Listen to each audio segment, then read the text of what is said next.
In today's show, we're going to look back at the Sacramento Kings 2021-2022 season. Michael Bolton. Thanks, Josh. It's Michael Bolton here, and it's time for another episode of the Locked On Fantasy Basketball Podcast. Let's get to it. Let's get to it, indeed.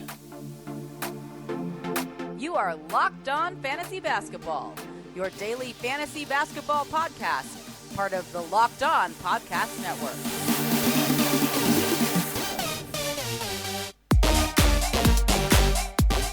Hello and welcome to the Locked On Fantasy Basketball Podcast brought to you by Basketball Monster. My name is Josh Lloyd and I am the lead fantasy analyst at basketballmonster.com and at Yahoo Sports Australia. And you can find me on Twitter, as always, at redrock_bball and on Instagram at Locked On Fantasy Basketball. Today's episode is brought to you by BetOnline. BetOnline has you covered this season with more props, odds, and lines than ever before. BetOnline is where the game starts. Thank you for making Locked On Fantasy Basketball your first listen every day. We are free and we are available on all platforms. Sacramento Kings time. Should be good. Let's talk about the Kings who finished the season 30-52. Made a win now trade and got worse. It wasn't a win now trade. It's for the future. It's a two-time All-Star. They made a win now trade. They got worse. They finished with the seventh worst NBA record. Ended up going 5-5 over their last 10 to potentially make their lottery odds worse in true Kings fashion. So at this point, the picks they have is that whatever that lottery pick ends up being, number 7 at the moment, which will change with the lottery. They've got 37, they've got 48 coming from Chicago as well.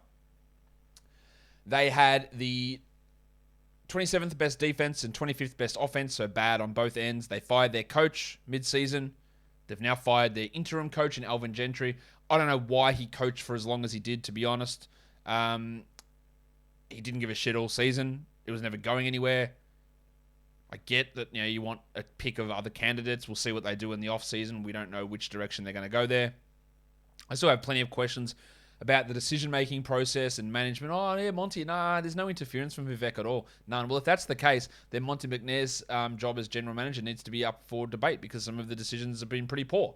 If there's no Vivek interfering, then Monty's making some bad calls. I don't know what to make of where this team goes. Is there any chance they even make the play-in next year? Sure, maybe. But history would say betting against them is probably the best way to go. In terms of what their roster looks like, Jeremy Lamb is an unrestricted free agent. He was all right, but no real rush. He's only 29 somehow. No real rush to bring him back, I wouldn't have thought. Josh Jackson was bad again, like he's been everywhere, basically. I think at this point he's a good G League player. He won't be back, I would doubt. The big interesting one to me is Dante DiVincenzo, the big Ragu. They finally got him across after one failed attempt. And every report coming out through guys like James Ham and Jason Anderson, I think it is, the other one, is that he's not happy. He's pissed with the role he was in. He's pissed that they were starting Justin Holiday over him, which, admittedly, doesn't make any sense. And he doesn't want to be there. They have his restricted rights, but will he sign an offer sheet somewhere else? Will he take the qualifying offer? I don't know. I don't know what they do with him. Or what he does with himself. He's 25 years old, restricted free agent. I wouldn't say that he blew the doors off when he got there. Like, he was fine. I would have liked him in a better role, and that was very confusing to me, but I still don't know where he fits in the NBA. Trey Lyles has got a team option for $2.6 million. I'm sure they'll pick that up. He was okay, but okay from Trey Lyles on a tanking team is not something you want to rely upon moving forward. Damian Jones is an unrestricted free agent. Really interesting stuff there, isn't there? We'll talk about this a bit later on, but who knows what the hell's going on with Sabonis? He's got 3 years, almost $35 million left, and is potentially in some legal difficulties. And I think they'd want to trade him anyway. I think they might look to bring Jones back. Chimezie Metu's non-guaranteed $1.9 million, and then their two-way guy, Neemias Queta. It was okay. I don't really know if he's going to step into a big enough role on this team, though they still somehow, for some reason, have Alex Len signed for almost $4 million next year. Absolutely no reason for that. They've got Mo Harkless, who somehow, again, is only 28. How is that possible? He's still signed for $4.5 million next year as well. So some interesting decisions obviously need to be made in the offseason. What are they going to do with Fox? What are they going to do with Holmes? I don't think they're going to do anything with Fox now, to be honest. It'll just be Fox and Sabonis that they start to build around. And there's still a lot of question marks about which direction this team is going to go or how they are going to end up getting better. But Daily fantasy can't get any better than PrizePicks because it is daily fantasy made easy. What is PrizePicks, you might ask? Well, it's simple. You get 2 to 5 players, and they just give you over-under numbers. Over-under on points, or assists, or rebounds, or steals, or blocks, or threes, or fantasy points. And you go, yeah, I'll go under, or I'll go over. Put them together, and you can win up to 10 times your entry fee. And it's not just basketball. You can combine multiple sports. You might throw a Major League Baseball over-under in there. You might throw football when that season starts. You might throw hockey. There's all the different sports you can put into one lineup, and it's fast and easy. Under 60 seconds, you can get a lineup done. And withdrawals are very, very easy and very painless. For a limited time, PrizePicks has an exclusive no-brainer of an offer for all of our users. You get $50 for free if a player in your first PrizePicks entry scores a single point, but you must use the code NBA. That's right. It's an exclusive offer available to Locked On fans. Sign up today and use the code NBA. $50 for free if a player in your first PrizePicks entry scores a single point. PrizePicks is daily fantasy made easy. Let's look at these players now. Let's start with Domantas Sabonis, who was the 25th ranked player on a per-game basis. He had a Yahoo ADP of 18th. He was 20th in points leagues. A lot of people were reaching for him at the start of the second round, pick 11 to 12. I was skeptical of him being a second-round player. 25th ranked player overall. I ended up being right by a bee's dick. I was cautious about, though, what Rick Carlisle would do, a guy that tends to funnel usage through to the guards versus the big men. And he was playing such a large role, I just wasn't sure that it was going to stick under this new system. And really, it didn't quite hit the same. He was still pretty strong, really strong as a third-round sort of player. But as a guy that people were reaching for often at the start of the second round because of so much uncertainty in other players, I didn't think that was going to pan out, and it didn't. Sabonis also was pretty inconsistent, I thought. There were times when he would go out there and have usage of 12 or shoot 30% and then shoot 80 in other games. It was very up and down on a game-by-game basis, I thought, with his numbers. One of the more inconsistent players on his team throughout the season on a per-game consistency level. In fact, he was the most inconsistent player on this team. And, of course, when he was in Indiana as well. He still is probably the best player on this team. His advanced stats were all pretty strong this year. Big EPM, big Raptor. Interestingly, in the past, he's had struggles with being a negative on-off guy versus Miles Turner being a positive. Both those guys were positive this year. And even in Sacramento, he was a positive, not a huge one, a plus 2.4 during his time there.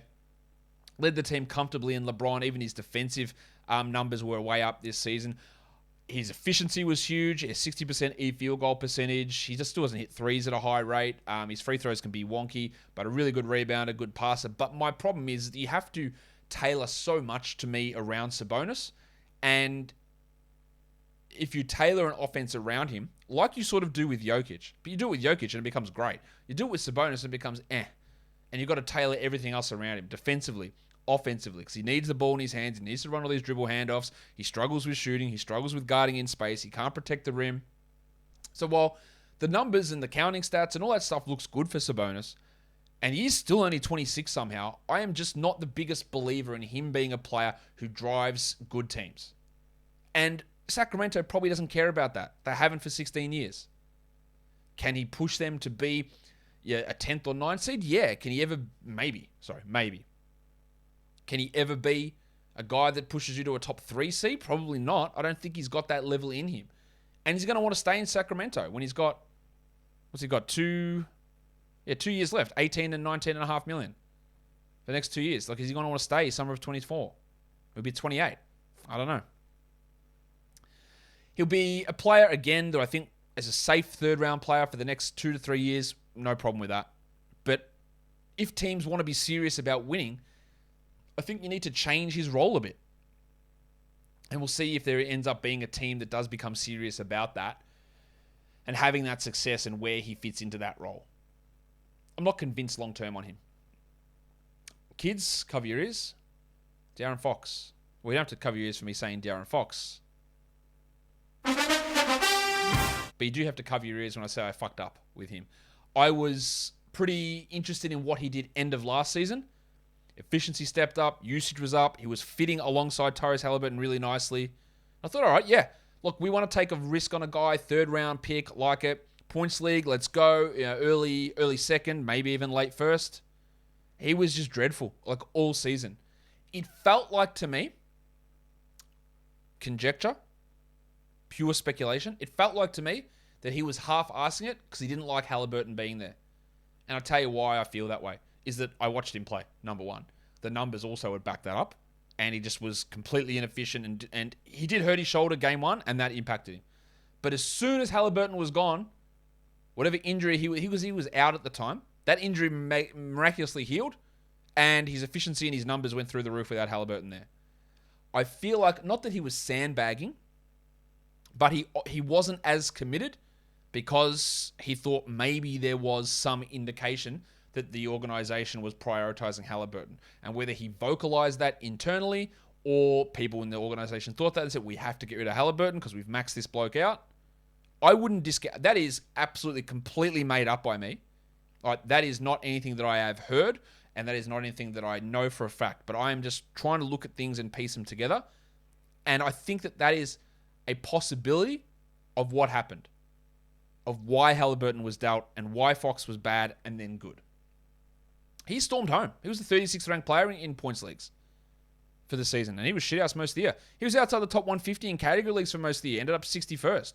He averaged 23, 4, and 5.5, 1.2 steals, 47 and 75. Still only shot 30% from three, which is putrid.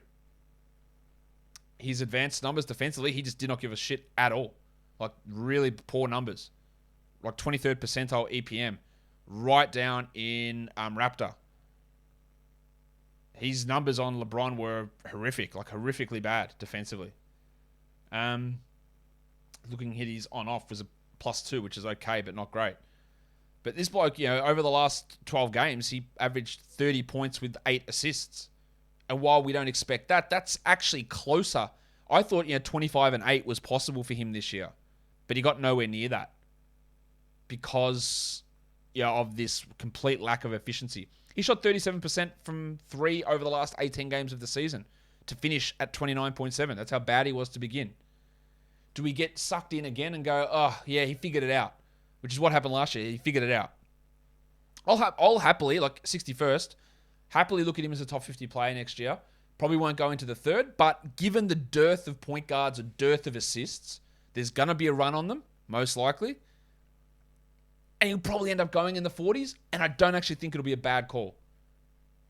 We discount what he did a little bit towards the end.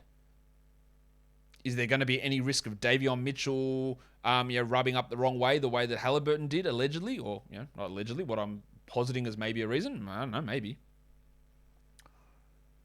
But I think there is a chance here for Fox to have a bit of a bounce back. He's only 24. But, I was pretty disappointed in him this last season. The pencil, Harrison Barnes. Barnesy! Why they haven't traded this bloke for the last 2 years, I have no fucking idea. None at all. I don't know what this team's doing. Oh, we've got a young guy, rookie contract, maybe turns into a good player. Get rid of him. Barnes only can help playoff teams. He's 30 years of age. We'll keep him for... I don't know why. I have no idea why you would be keeping Harrison Barnes. He was the 95th ranked player in category leagues, 100th in points leagues. And that's just about who he is. It's bang on his ADP. He averaged 16, 5.5, and 2.5. He shot 47 and 83. He is absolutely invisible in defensive stats. He doesn't hit huge volumes of threes, but does them at a nice percentage. He's just, solid. Near a massive negative Raptor defensively. His Raptor was pretty bad. His EPM defensively was bad as well. But he's just thoroughly a marginally above average player. Really good true shooting. Hyper efficient. Fell off a bit as the season went on. Sort of back to where he's normally went. And otherwise, everything's sort of in the middle of the pack, apart from defensive stats, which are putrid. Really, steals and blocks, so low. Defensive advanced metrics, really low.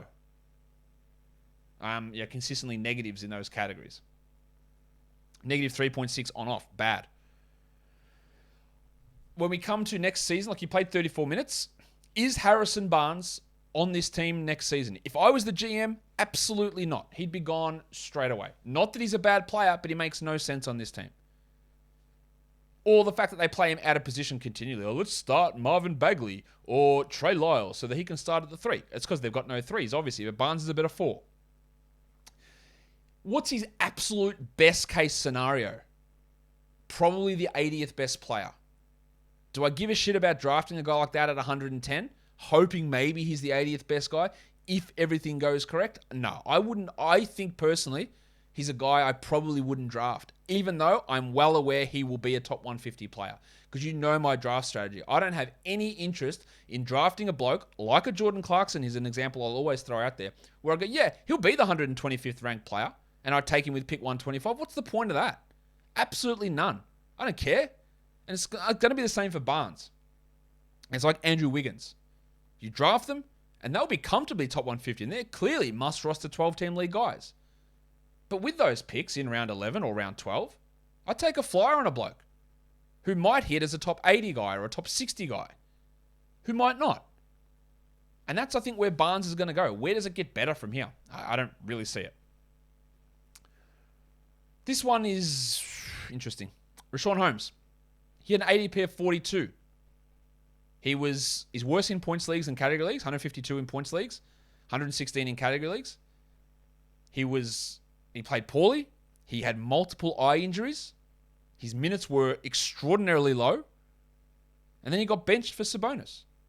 Rightfully so. Sabonis is a better player. Defensively, no, but better player overall. And now, domestic violence allegations against him. At the time of me recording this, I don't know where that's going. Is he going to cop a suspension? Is he going to go to jail? I don't know. He's denying the charges, saying it's a custody battle with dirty tricks and all this sort of shit. I don't know. All I know is that accusation is out there, and it's an ugly accusation to hit his ex-partner and his kid. All right, it's bad. Irrespective of the outcome of that, which, of course, from a societal point of view, even a basketball point of view, we can't just dismiss it. I just don't know what's going to happen with it. But if he stays in Sacramento, we're not drafting him. He's not going to play next to Sabonis enough. Even this year, his advanced numbers were actually really good. Actually, you know what? That's not true. Raptor hated him. EPM liked him, plus 0.3. True shooting, amazing. Field goal percentage, amazing. 72% at the rim, unbelievable. Rebound rate, pretty strong. Good block rate. Some really good numbers. But some of his impact stuff was a bit down in LeBron and in Raptor. He just did not have a good season. He fell off a lot. We know that his value comes from getting blocks, which for some reason were absent this year, from getting insanely high field goal percentage and pairing that with good free throws. And if you're one of those people, and that is totally fine, who loves to build a fantasy team around having very good both percentages, I'm not one of those. I would generally want to punt one of those two things because the pool of guys who are very good in both percentages is pretty narrow. In a roto league, though, the value of him does skyrocket. He's a really good player in that sort of a situation. Is he going to be traded? There's so much murkiness here. Does he get traded? Does he play? Does he get suspended? If he gets back to 28 minutes a night, he is a top 70 guy pretty much at worst. At worst, a top 70 player. But is it going to happen? What team wouldn't want him? Where is he an upgrade? Charlotte. Always is going to be Charlotte when I talk centers. Where is he an upgrade? The movement of him and the legal case resolution, if there is one, is one of the most interesting things to look at. He is 28 years old and will be 29 when the season starts.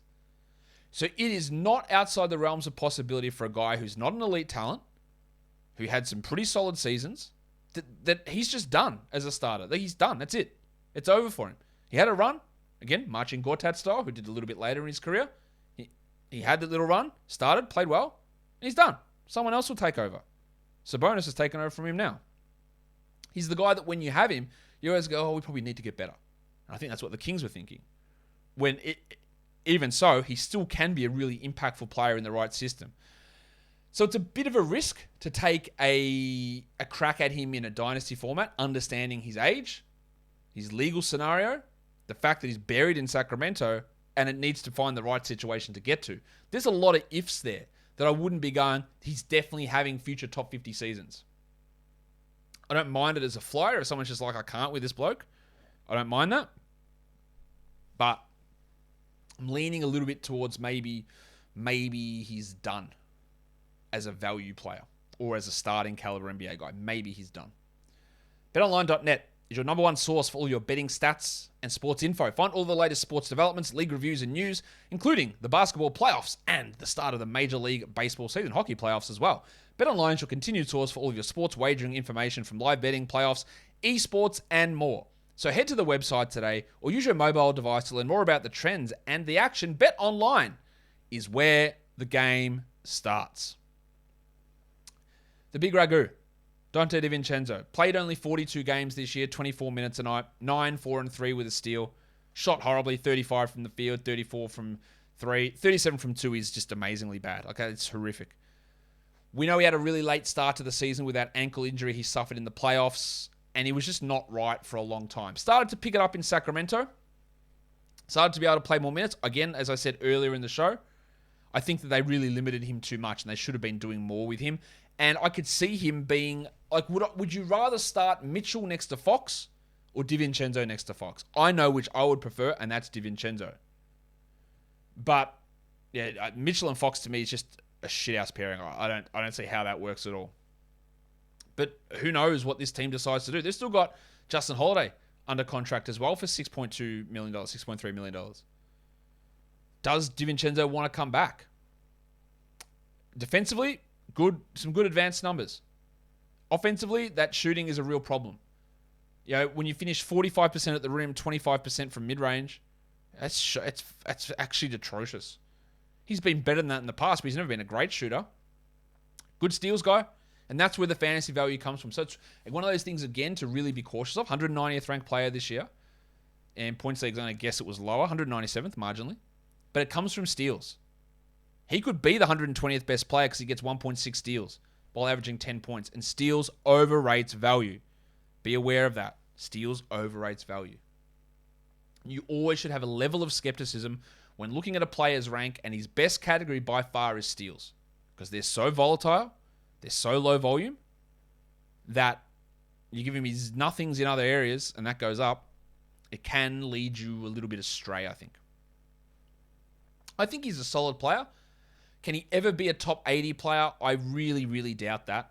I really doubt it. I just don't think there's enough offensive juice there. I don't think he's going to consistently play 30-plus minutes. He'll get by on steals and then sort of settle into a 26-minute-a-night role somewhere. Not convinced with him. Chimezie Metu. I like Metu. He's 25 years of age. Played 21 minutes, 9 points, 5.5 rebounds, almost a steal, half a block, 45-78. Shot 31% from 3. I think he probably is better off as a center, as is Sabonis and Holmes and Jones and probably Lyles and Len and Cater and their whole bloody team, because they don't know how to build a roster. Metu showed me flashes, but he's not as young as you would hope. He's 25. I thought he was, again, okay and worth developing. Defensively, he showed something. Offensively, the shooting was pretty rough early on. It did start to pick up as the season went on. And the numbers are okay with him. Advanced stat-wise, like they're not bad. But is he a guy that I invest in like you are going to be this starting for? I don't think the offense and the shooting is ever going to be there. He's more of a backup 5, get some minutes at the 4, be a slight rim protecting sort of an option versus a guy that's got this amazing future. Damian Jones has been really bad in the NBA. I thought this year he played pretty okay, pretty solidly. He's been cut and waived a million times. Like, who's he played for? The Hawks, the Lakers, the Warriors. He's been all over the place. I thought he was okay. 18 minutes a night, 8 points, 4 rebounds, 0.8 blocks. And then when Sabonis went down at the end of the year with Holmes out for those personal reasons, he put up really good numbers. Really impressive numbers. 66% shooting, 72 from the line is impressive as well. Defensively, he's still got work to do. Like, he's one of those guys who blocks shots, but is the defense actually good? Not really. He's a really strong finisher. Like 79% at the rim. That's 99th percentile in the NBA. Very good shot blocker. But there are still a lot of gaps there. And I think, while I think he improved a lot this year, he averaged 14 and 6 with a block as a starter and 74%. That's okay. I don't think you ever want to look at him as a future starting center anywhere. He can be a solid backup, maybe like what Hassan Whiteside did for the Jazz this year. He can be solid enough, be really efficient, blocks some shots, but still has significant holes defensively in his game. And I'm not really sure there's a big offensive role that's going to explode for him. He did, though, over the last 4 games, average 18 and 5 on 69% with 21 usage. So upped his usage and maintained efficiency. I'm just not really sure that he is... I don't think he's a long-term starting center. Like, he's a guy to watch. If he comes in as the backup, Sabonis goes down, then yeah, he will be a must-roster player. But when we're talking long-term, he's 27 years of age. And he's a backup center. That's who he is. Justin Holiday, 33 years of age. Hit 2.5 threes a game. An elite 3-point streamer. You get threes out of him. Shot 37%. Doesn't do anything else, really. He's lost everything else, basically, in his arsenal. Got 1 year left at 6.3. Actually thought he was pretty poor most of the year. They played him too many minutes in Sacramento. There was no need for it. They eventually started to reduce him at the end of the year, but well below average true shooting. Bang on average effective field goal. Couldn't finish at the rim. Steal rate dropped off. He's not a starting caliber player anymore. And I don't think we need to worry about him for fantasy. Terrence Davis is an interesting one. 30 games, 18 minutes a night. Only played those 30 games. He's about to turn 25. Had some off-court issues, for sure. But was really starting to come on. I do think that a little bit of what he was able to do this year was inflated. He was able to come on at times when other guys were injured and really start to put up numbers. Let's have a look. He didn't... Yeah, look... He came in when Fox was out and started next to Halliburton. And those 25 minutes a night he played in his 11 starts, 18 points, 5 rebounds, 27 usage, and 62 true shooting. So it's one of those things that we talk about often. You get the opportunity, the minutes go up, the usage goes up, and somehow you get better with your efficiency, which is not, and that's on that high, 62%, that's not a really easy number to maintain. He hit 63% of his twos during those 11 starts. So if we just look back to that and go, well, he could start next to Fox instead of DiVincenzo and Mitchell. They got options. I actually wouldn't mind that as a good 3-point shooter, guy with some really solid defense. I don't mind him as a starter there. I just think that a lot of what he was able to do was when Fox was out and put up those big numbers, and that might lead to a weird, how does he fit with Fox? His advanced numbers are great. 2nd on the team in Raptor. 4th on the team in EPM behind Sabonis, Holmes, and Fox. 55 true shooting, probably needs a little bit of work there. Defensively, I thought he played well. 2nd on the team in LeBron. All the numbers are working really well. But it's 500 minutes, and a lot of those minutes were without De'Aaron Fox. How does he fit as a 3rd option, maybe 4th option, on an offense when he can't hit 67% of his twos? I like what he does. I think there is real upside. He's a player. Hey, if I'm going to take a fly, if I see what happens with this roster and go, he's going to start, I'll take him at 120 and not Harrison Barnes. Thinking that, hey, if it does work out, this is an 18-point scorer. Might get me 1.5 steals, might hit 2.5 threes. That's possible for him. I'm not confident in it, but I think the upside's higher than what a Holiday or even a DiVincenzo or a Barnes might be able to give me. So he's on a bit of a precipice. This is his chance, but the draft's going to be really important for this team as to what they do and whether they address that position over on the wing. Or they need 3s more than 2s, but yeah, an option there. Trey Lyles was one of the worst NBA players this season. Horrendous. And then started to play well, which is... Things change. I can say that he's the worst rotation player in the NBA because he was, in my opinion. And then he started to play better. I won't say he was particularly good, but he started to play better. Average 10 and 5. Defensive stats, no, they're just invisible. Shoots threes, not well, 32%. I don't really know what he does well. He can score okay. 8th percentile in defensive EPM is a horrendous number. Bad in defensive Raptor. Bad in defensive LeBron, although not quite as bad. His numbers were okay. And then he started a lot of games for this team and had his big run of 35 minutes, and then towards the end of the year, they went, play 20. I still don't know what they're trying to do. You can't go into next season and go, we've got the forward spots sorted with Barnes and Lyles, because you are just dooming yourself to miss the playoffs again. I wouldn't look at Trey Lyles, who was the 236th ranked player in 21 minutes, and go, well, big season's coming. He's not that player to me. Can he be a rotation guy? Maybe. Is he just like a Marvin Bagley, who they got rid of? Not far off. all offense, points, rebounds, a guy who does nothing defensively. He's not your answer. Do not get sucked in. That brings me to Davion Mitchell. Mitchell was the 243rd ranked player this year in category leagues. In points leagues, he was 174th. Much better. Ended up playing 28 minutes a night, which is a lot more than I expected. Yes, the Halliburton trade, the Fox injury, the Davis injury, all this stuff helped his minutes. And over the last 12 games, he was a top 60 category league player as well because he played 39 minutes a game. He had a usage of 24%, and he actually started to get the shots to go in. Not hugely, but they start to go in, and he averaged 9 assists per game. 9. Is that real? I think the answer is a pretty clear no. Over the course of the year, he's at 5.4 assists per 36. Over the last 12 games, 8.1 per 36. No Fox, no Sabonis, no Davis, half a team. He showed an ability out there, which was good. I was impressed with him. His true shooting numbers are still pretty rough. He took steps up. The fit of him and Fox to me is bad. Two small, point guard sized players who one's a bad shooter and the other's a bad shooter. One of them defends. He's very small, but he defends. The other one doesn't. But even his advanced defensive numbers aren't through the roof, Davion. They're solid. They're about average. They're average. Offensively, his whole year was bad. Yes, he improved a lot as the season went on, but it's another one of those ones. Do you want 40 minutes of Davion Mitchell a night orchestrating your entire offense and having that much usage when he can't shoot? And I think, again, on a good team, the answer is, of course I don't. No, I don't want that. And I don't know how he fits with Fox.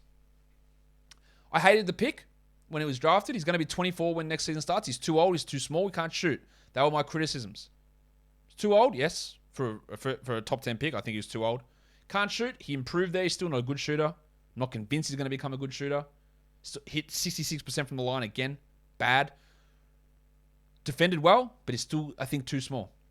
I don't think much has changed for me in my assessment of him. A little bit has changed.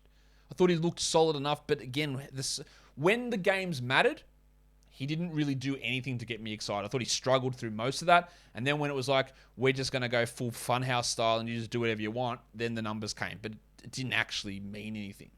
Am I off on him? Like, I know, I kind of like everybody.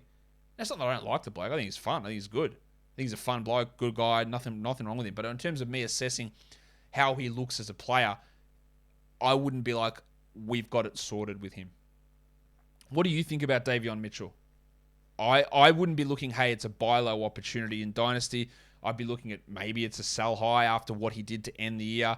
I don't think a realistic scenario is putting the ball in his hands 39 minutes a game if you want to be a successful team. There's not much more to talk about here. Alex Len is still around. Jeremy Lamb, the injuries have just killed him. He's pretty much finished as a solid, or as a starter, he's finished for sure. He's had some moments, but 316th ranked player. I don't really see huge upside with those guys. Mo Harkless, I can't believe he's only 29. Josh Jackson, I'm not sure an NBA player really there at all. So the interesting ones to me are Fox, I think will be better. Sabonis, I think he's got a couple of years left. Barnes, I'm worried about. Holmes, I'm very worried about. Davis, I'm up on. I think he'll go up. Mitchell, higher than I was, but not as high as most others. And I think that he's not going to be a guy that I have an issue with drafting late next year. I just don't think that we can go, well, Mitchell and Fox will be a 33-minute a night backcourt guys. I don't see how that works. Maybe I'm wrong. I do not see how that works. But a lot of water to go under the bridge with that. Let me know. What do you think about my takes on the Sacramento Kings and their season? Am I off on Fox or Sabonis or Davis or Barnes or Mitchell? Let me know what you think. Or Holmes. Drop it in the comments below. Follow this podcast, Apple Podcasts, Google Podcasts, Stitcher, Spotify, and on the Odyssey app. If you're here on YouTube, thumb it up. Leave your comments down below, guys. We are done here. Thank you so much for listening, everyone. See ya.